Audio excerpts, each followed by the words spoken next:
శుక్లాంబరధరం విష్ణుం శశివర్ణం చతుర్భుజం ప్రసన్నవదనం ధ్యాయేత్ సర్వవిఘ్నోపశాంతయే అగజానన పద్మార్కం గజానన మహార్నిశం అనేకదంతం భక్తానాం ఏకదంతముపాస్మహే. ఓం గం గణపతయే నమః. ఓం శ్రీమాత్రే నమః. ఓం శ్రీ గురుభ్యో నమః.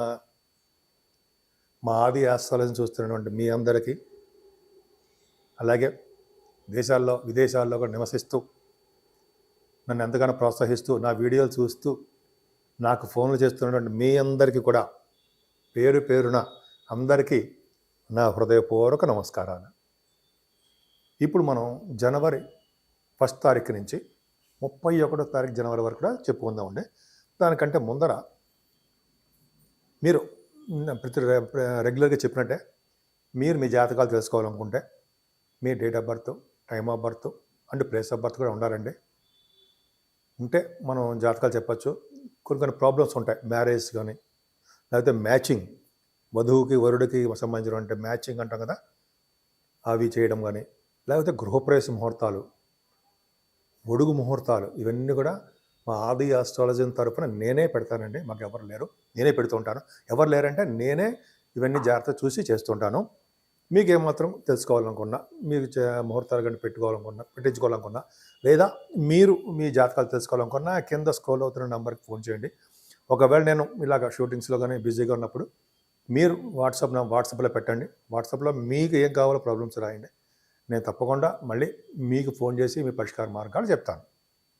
ముఖ్యంగానండి, ఈ సంవత్సరం 2025 జనవరి నుంచి 2025 డిసెంబర్ వరకు కూడా, అంటే ఈ సంవత్సరం మొత్తం కూడా ముందర ముఖ్యంగా మనం జనవరి తెలుసుకుంటున్నాం కాబట్టి మీ అందరికీ కూడా జనవరి ఈ కొత్త సంవత్సరం మీ అందరికంటే మీరు చూస్తున్న వాళ్ళందరికీ, 12 రాసుల వాళ్ళకి, అలాగే మీరందరికీ పేరున ప్రతి వాళ్ళకి కూడా ఈ సంవత్సరం మొత్తం కూడా చాలా బాగుండాలని, ఆనందంగా, తృప్తిగా, ఐశ్వర్యప్రదంగా మీరు కోరుకున్న కోరికలు నెరవేరాలని, అంటే ఉద్యోగంలో కానీ, వివాహం కానీ, పుత్ర సంతానం కానీ, సంతాన యోగం ఉంటుందా, పుత్ర సంతానం అంటే సంతాన యోగం, ఇలాగా మీకు అన్నీ కూడా కోరిన కోరికలు, మంచి కోరికలు నెరవేరాలని, అలాగే ఈ సంవత్సరం మొత్తం కూడా ఆనందంగా పిల్లా పాపలతోటి మీ కుటుంబ సభ్యులతోటి ఎప్పుడు కూడా అలా నవ్వుతూ ఉంటారని కూడా ఈ సంవత్సరం మొత్తం కూడా మీకు కలిసి రావాలని నేను మనస్ఫూర్తిగా కోరుకుంటున్నాను.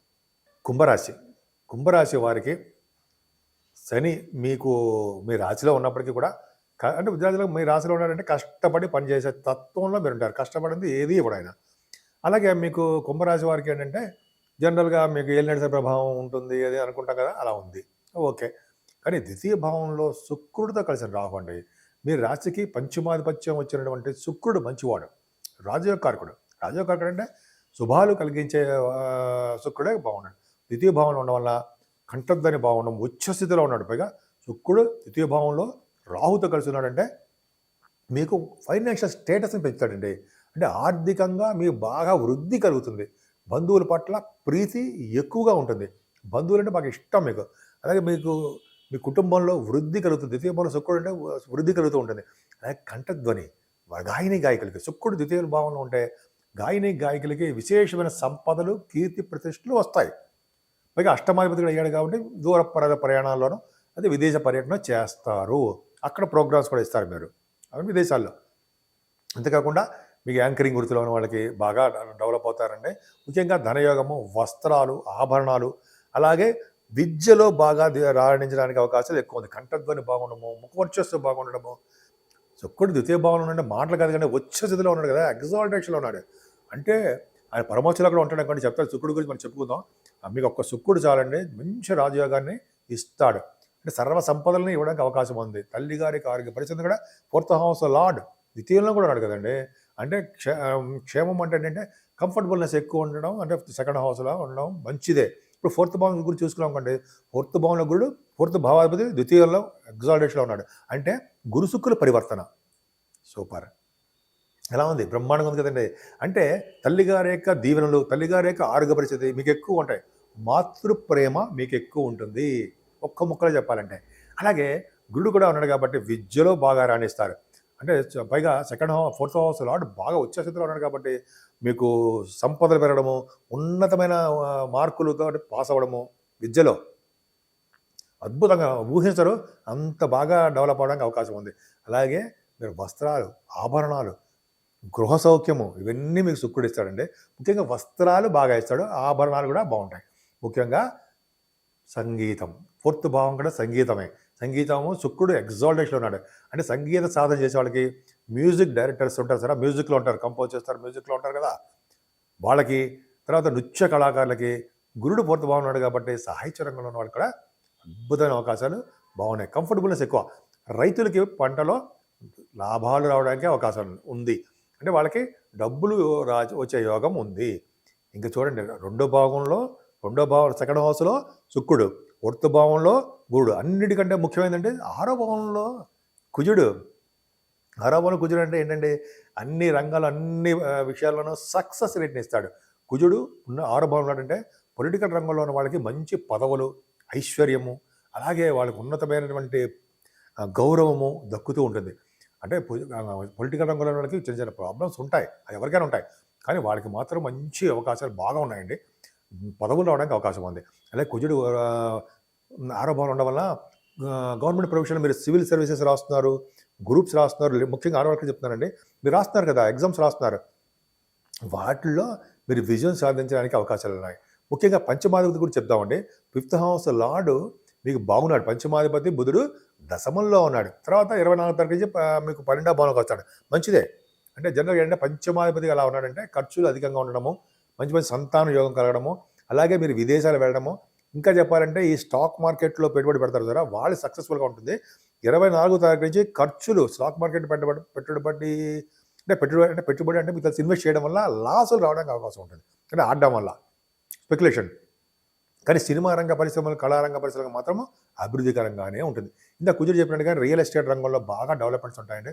శత్రు భయం లేకుండా, రుణ భయం లేకుండా, అలాగా పైగా ఆరోగ్యవంతుడుగాను అదృష్టవంతుడుగా తీర్చిదిద్దేవాడు కుజుడే. అద్భుతంగా ఉన్నాడు కదండి మీ కుజుడు. ఆరంభంలో అని ఒక్కడు చాలు, ప్రతి రంగంలో విజయం సాధిస్తారు మీరు. ఎటువంటి కోర్టు కేసులు కానీ, పోలీసు కేసులు ఇవన్నీ ఉన్నా కూడా భగవంతుడి దయ వల్ల, కుజు ప్రభావం వల్ల వాటి నుంచి నెమ్మదిగా బయటపడిపోతారు.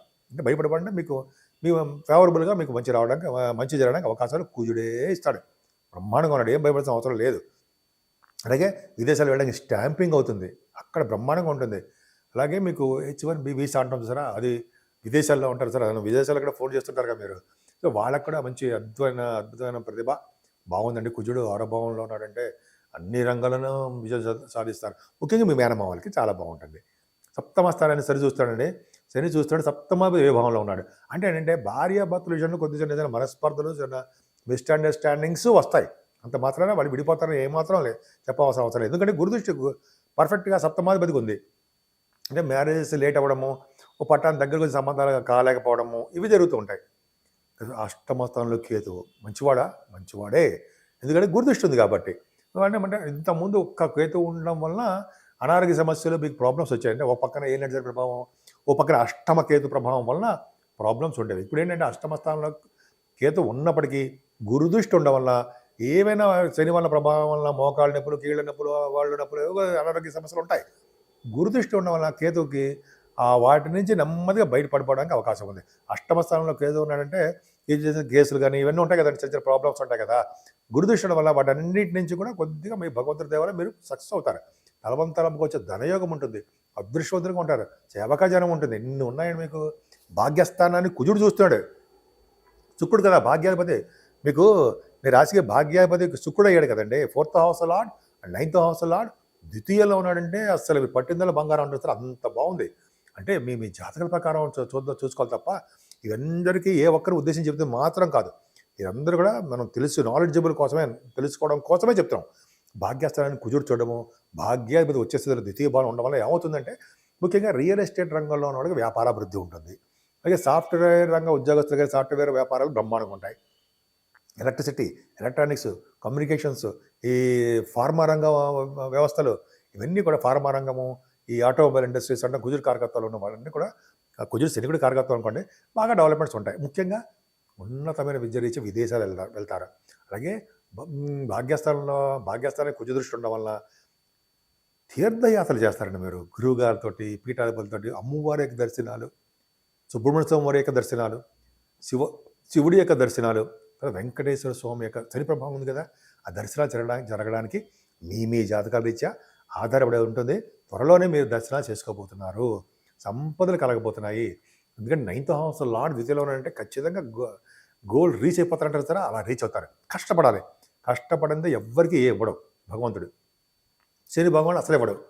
ఇక్కడ వాయుతత్వ రాశిలో బ్రహ్మాండంగా స్ట్రాంగ్గా ఉన్నాడు కదా, సరే పక్క పెడదాం. బుధుడు దశమంలో బుధుడు గురుదృష్టి ఉంది కదా, అంటే ముఖ్యంగా ఈ ఫైనాన్స్ సంబంధించిన వాళ్ళు, ఈ లాయర్స్, ఈ డాక్టర్స్, వాళ్ళకి బాగుంటుందండి. ఎందుకంటే ముఖ వర్చస్సు, కంఠధ్వని అనర్గళంగా మాట్లాడే శక్తి ఉండాలి కదా.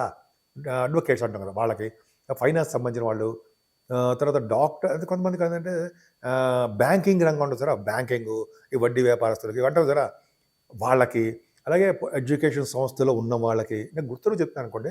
ఇలాగా మీరు ఏ ఉద్యోగం చేస్తారో ప్రైవేట్ రిలేటెడ్ ఇండస్ట్రీస్లో చేసే వాళ్ళకి, బ్యాంకింగ్ రంగంలో ఉద్యోగం చేసే వాళ్ళకి అందరికీ అద్భుతంగా లేదండి, బ్రహ్మాండంగా ఉంది కదా, చాలా బాగుంది.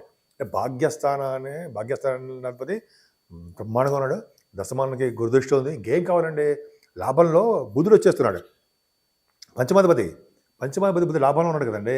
అంటే పిల్లల ద్వారా మీకు లాభాలు కలగడానికి, మీ పిల్లల ద్వారా సర్వశుభాలు, సర్వసౌఖ్యాలు, సర్వసుఖాలు కలగడానికి బాగుంది. 11వ భావంలో బుధుడు 4వ తారీఖు నుంచి 20వ తారీఖు వరకు ఉంటాడు. ఉండడం వల్ల బుధుడు ఏంటంటే మంచి ధనాన్ని ఇవ్వడము, మీ అక్కయ్యలకి బాగుండేది చేయడము, కంటిన్యూస్ ఫ్లో ఆఫ్ మనీ జాతకాల ప్రకారం జరుగుతున్న దశల ప్రకారం ఉండడము. బుధుడి కారకత్వం చెప్తున్నానండి. విష్ణు దేవాలయం సందర్శించడము, మీరు చేస్తున్న వ్యాపారాభివృద్ధి బాగా ఉండడము, అన్నీ బాగున్నాయి. ఇంకా ఫైనల్గా 12వ భావం రవిబుధులు మంచివాళ్ళ, 12వ భావంలో మంచివాళ్ళనే చెప్తాను నేను. ఎందుకంటే పుణ్యక్ష దర్శనాలు చేయించడంలోనూ, ముఖ్యంగా ధనం విపరీతంగా ఖర్చు చేయడంలోనూ, సన్మానాలు జరగడంలోనూ గురుదృష్టి ఉంది, కుజదృష్టి ఉంది కాబట్టి అద్భుతమైన యోగాలు మాత్రం రవిబుధులే ఇస్తారండి మీకు. ఈ ఫైనాన్స్ సంబంధించిన వాటిల్లో చార్ట్ అకౌంటెన్సీ, కాస్ట్ అకౌంటెన్సీ అంటారు సార్, ఇవే వాళ్ళు పాస్ అవుతూ ఉంటారు జనరల్గా. ఆస్ట్రాలజీ సంబంధించిన విద్య ఉందిగా మీకు, ఆస్ట్రాలజర్స్ మీరు బాగా డెవలప్ అవుతారు. మీకు వాగ్ధాటి, వాక్ శుద్ధి, ముఖ వర్చస్సు, ఎదుటి వాళ్ళని మీ యొక్క నాలెడ్జ్ ద్వారా తృప్తిపరిచే విధానము మీకు చాలా బాగుంటుంది. ఎందుకంటే అది అద్భుతమైన కళ అనమాట. సో ఇది ఒకటి భగవంతుడి దయ వల్లనే మీకు వస్తుంది ఆ ఆస్ట్రాలజీ. సరే పక్క పెడితే ఈ 12వ భావంలో ఉన్న రవిబుధుల వల్ల మంచి ప్రభుత్వం ద్వారా ధన సంపాదన కలగడానికి అవకాశం ఉంది. రాజకీయ రంగంలో కూడా సంపద కాదండి, సన్మానాలు జరగడానికి, వాళ్ళకి కొద్దిగా ఎక్స్పెన్సివ్గా ఉండడానికి అవకాశం ఉంది. ఏదేమైనా కుంభరాశి వాళ్ళకి కొద్దిగా ఏలాంటి ప్రభావము ఉందేమో కానీ ఆయన మాత్రం అసలు చేయకూడదు. ఆయన అంటే శనీశ్వరుడిని, శనికి స్థలాభిషేకం చేసుకోవాల్సిందే, ఆంజనేయ స్వామి పూజలు చేసుకోవాల్సిందే, వెంకటేశ్వరం దగ్గర దీపారాధన చేయవలసిందే. మనకి మీకు బాగా డెవలప్ అవ్వాలంటే అష్టమ స్థానం కూడా బాగుండాలి కాబట్టి కేతు ఆరాధన, గణపతి ఆరాధన, కేతు జపము చేయించుకుంటూ ఉంటే సర్వశుభాలు కలుగుతాయండి. సో ఈ విధంగా జపాలు కూడా చేయించుకోండి. కుంభరాశి వాళ్ళు కేతు జపం చేయించుకుంటే ఏమవుతుందంటే ఆయన ఇంకా కొంతకాలం పాటు ఉంటాడు ఆయన. నెక్స్ట్ ఇయర్లో అంటే 2025 మార్చి ఏప్రిల్ తర్వాత కూడా ఉంటాడు ఆయన. సో జపాలు కానీ పూజలు కానీ చేయించుకుంటే ప్రాబ్లం ఉండదు. సో ముఖ్యంగా మీరు పూజించవలసింది అమ్మవారిని పూజిస్తూ వినాయకుడిని, అలాగే సుబ్రహ్మణ్య స్వామి ఆరాధనని, కేతు జపాలు చేయించుకుంటూ ఉంటే సర్వ సుఖాలు కలుగుతాయండి. ముఖ్యంగా శని భగవాన్ మాత్రం వదలకూడదు, ఆయన్ని పూజించవలసిందే. ఆయనే విశేషమైన సంపదలు ఇవ్వడంలోనూ, అలాగే కష్టపడ్డంలోనూ ఆయన తర్వాతే. కాబట్టి మనం అమ్మవారిని పూజిద్దాం, శనీశ్వర భగవాన్ని పూజించి సకల శుభాలు పొందుదాం.